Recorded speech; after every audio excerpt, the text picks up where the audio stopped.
Hi friends, అందరూ ఎలా ఉన్నారు? అల్లు అర్జున్ ఫ్యాన్స్ కి అయితే ఒక super duper good news. Pushpa 2 తర్వాత ఏ సినిమా వస్తుంది, ఎప్పుడు రిలీజ్ అవుతుంది? 3-4 సినిమాలు లైన్ లో ఉన్నాయి. అట్లీ సినిమా ఇప్పుడు ప్రెసెంట్ దాని గురించి సోషల్ మీడియాలో డిస్కషన్ అయితే జరుగుతుంది. ఒక లుక్ రిలీజ్ అయింది. సన్ పిక్చర్స్ వాళ్ళు దీన్ని ప్రొడ్యూస్ చేస్తున్నారు. వాళ్ళు ఒక లుక్ రిలీజ్ చేశారు. దాంతో పాటు సినిమా పేరు కూడా రిలీజ్ చేశారు అనమాట. రకరకాల పేర్లు ఊహించుకున్నారు. అంటే కొంచెం సింహం అని, లేకపోతే సింహబాలు టైప్ లో ఉంటారు అట్లాంటివి. ఇప్పుడు అట్లీ సినిమా ఎట్లుంటది అంటే కొంచెం ఆయన అంతా ఒక ఎక్కడికో తీసుకెళ్ళిపోతాడు సినిమాతోటి. రకరకాల ఇవి బ్యాక్ డ్రాప్లని అవి ఇవి డిఫరెంట్ స్టైల్లో ఉంటాయి అట్లీ సినిమాలు. సో అందరు ఏంటంటే ఏదో ఒక పేరు ఊహించారు, కానీ సడన్ గా ఇప్పుడు ఆ పేరుతోటి వచ్చారనమాట వాళ్ళు. దాని పేరు వచ్చేసి రాక. దాంతో పాటు అల్లు అర్జున్ ఫోటో ఒకటి, లుక్ ఒకటి రిలీజ్ చేశారనమాట. అసలు జనరల్ గా మనం ఆర్య దగ్గర నుంచి మొన్న పుష్ప 2 తీసుకుంటే లుక్కులు ప్రతి సినిమాకి అలా అలా అలా మారుస్తూ ఉంటాడు అనమాట. అంటే మధ్యలో కొన్ని మామూలు సింపుల్ సినిమాలు, జులై తర్వాత సరైనోడు ఇలాంటి నార్మల్ సినిమాలు వచ్చినా కానీ, బట్ రీసెంట్గా అయితే మాత్రం కొంత పుష్పలో ఆ అమ్మాయిలాగా వేషం వేసుకొని బొట్టు పెట్టుకొని డాన్స్ వేసిన సీన్ అయితే, జాతర సీను అసలు మత్తిపోయింది నిజంగా. అసలు దానికి ఆ మేకప్కి ఎంత కష్టపడాలి, 4 గంటలు 5 గంటలు మినిమం పడుతుంది. మినిమం మేకప్ అంతా అయిపోయిన తర్వాత మళ్ళీ ఒక షాట్కి కెమెరాలు మార్చి రకరకాలుగా, దానికి తోడు అల్లు అర్జున్ చేసినటువంటి డ్యాన్స్ కానీ, ఆ సీన్లో ఆ ఫేస్లు, ఆ క్లోజప్లు ఇవన్నీ తీయాలంటే ఎంత టైం పడుతుంది? ఒకే 10 రోజులు 15 రోజులు జరిగింది అనుకోండి అలాంటి షూట్. దానికి మేకప్ కరెక్ట్గా మ్యాచ్ అవ్వాలి. మళ్ళీ తెల్లారు కూడా సేమ్ అదే రావాలంటే ఒక డైరెక్టర్ దానికి ఎంత కష్టపడాలి? దానికి తగ్గట్టు నిజంగా అల్లు అర్జున్ ఎంత కష్టపడ్డాడనేది చెప్పొచ్చు. ఎందుకంటే జనరల్గా మొదటి నుంచి కూడా ప్రతి సినిమాలో క్యారెక్టర్లో జీవించడం అనేది, ఇప్పుడు మీరు చూసుకుంటే ఇప్పుడు అలవైకుంఠపురంలో చూస్తే సింపుల్గా నార్మల్ ఒక పేదోడి క్యారెక్టర్ అనమాట. అసలు ఆ క్యారెక్టర్లో యాక్టింగ్ చేస్తుంటే కూడా చాలా ఈజీగా సింపుల్గా చేస్తాడు అనమాట. సో దాని తర్వాత ఇక పుష్ప అయితే ఇక మనం చెప్పాల్సిన అవసరం లేదు. ఇప్పుడైతే సన్ పిక్చర్స్ వాళ్ళు మంచి గుడ్ న్యూస్తో వచ్చారు. సినిమా పేరు వచ్చేసి రాక అని పెట్టారు అనమాట. ఇక్కడ రాక అంటే 2 రకాల అర్థాలు ఉన్నాయి. ఒకటి ఏంటి అంటే జనరల్గా సంస్కృతంలో రాక అని ఒక పదం ఉంటుంది.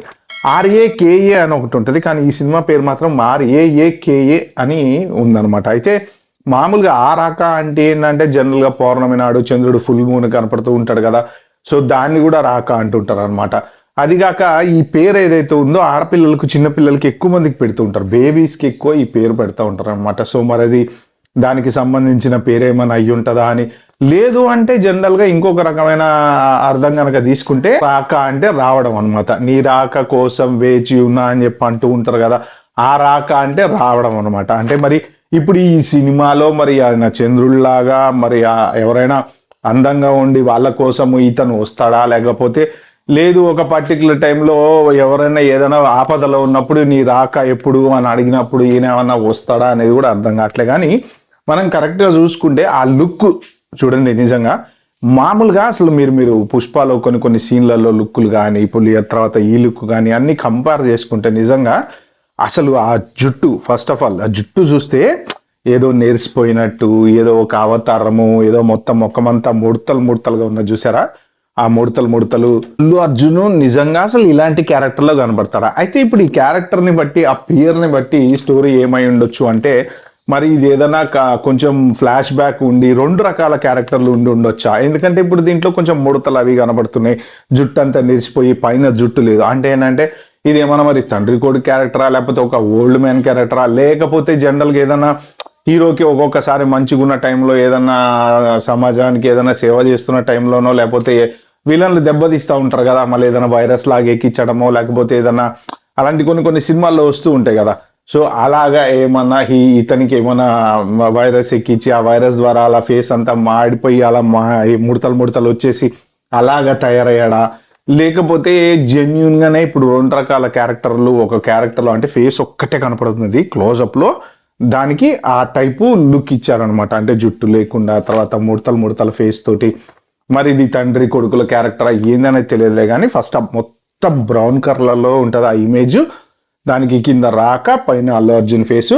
అసలు ఒక్క లుక్ తోటి మొత్తం నిన్న నుంచి సోషల్ మీడియా మాత్రం విపరీతంగా రచ్చ చేస్తుంది అనమాట. ఎందుకంటే ఇప్పుడు పుష్ప దగ్గర దగ్గర 17-18 కోట్లు దాటిపోయింది. ఇప్పుడు ఈ అట్లీ సినిమా వచ్చేసి మరి 2000 కోట్లు దాటొచ్చు, 2500 దాటొచ్చు. ఎందుకు అంటే మనోడు పాన్ ఇండియా హీరో. ఇప్పుడు పాన్ ఇండియా హీరో నుంచి పుష్ప 2 తోటి పాన్ వరల్డ్ హీరో అయిపోయాడు. ఎందుకు అంటే ఒక్క ఇండియాలోనే అన్ని భాషల్లో ఆడితే పాన్ ఇండియా అంటారు కదా, కానీ ప్రపంచం మొత్తం ఆడుతుంది. ఇప్పుడు చూసుకుంటే జపాన్లో ఆడుతున్నాయి, తర్వాత చైనాలో కూడా సినిమాలు ఆడుతున్నాయి. ఇప్పుడు చైనాలో, జపాన్లో ఎక్కడ చూసినా కూడా అల్లు అర్జున్కి విపరీతమైన ఫ్యాన్లు ఉన్నారనమాట. సో కాబట్టి ఇప్పుడు పాన్ ఇండియా నుంచి పాన్ వరల్డ్ హీరో అయ్యాడు అల్లు అర్జున్. కాబట్టి ఏంటంటే ఇప్పుడు నెక్స్ట్ ఎవరికైనా డైరెక్టర్లు సినిమా తీస్తున్నారు అల్లు అర్జున్తో అంటే వాళ్ళ రెస్పాన్సిబిలిటీ ఇంకా పెరిగింది.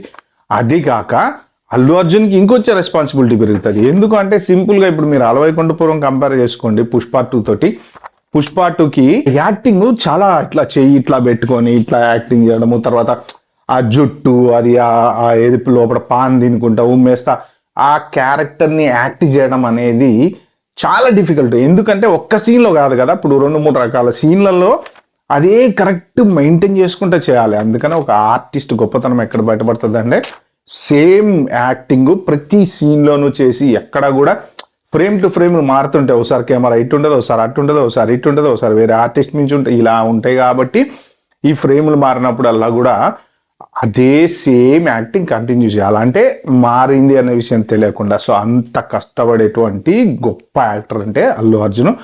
నేషనల్ అవార్డు విన్నరు. ఎందుకు ఇస్తారు నేషనల్ అవార్డు? ఆ యాక్టింగ్ చూసే ఇస్తారు. మామూలుగా ఉందా పుష్పల యాక్టింగ్? జాతర సీన్ అసలు సినిమా మొత్తానికి ఇప్పుడు పుష్ప 2 వచ్చేసి పుష్ప 1 మనం చూసాం కాబట్టి ఏంటంటే మళ్ళీ సేమ్ అదే గంధపు చెక్కలు అవి ఇవి అన్ని కొంచెం బోర్ కొడుతూ ఉంటాయి. కాకపోతే పుష్ప 2 ఎందుకు సూపర్ ఉందయ్యా అంటే ఆ జాతర సీన్ ఒక్కటే సినిమా నిలబెట్టింది. ఎందుకంటే ఇట్స్ నాట్ ఏ జోక్. అది అంత మేకప్ వేసుకొని ఆ లెవెల్లో యాక్టింగ్ చేస్తూ ఆ లెవెల్లో డ్యాన్స్ వేస్తూ అంత రఫ్గా, కోపంగా, బాధగా, ప్రేమగా ఇన్ని రకాల ఎక్స్ప్రెషన్లు ఆ సీన్లో చూపించడం అనేది నిజంగా అది ఒక సుకుమార్కే సాధ్యము.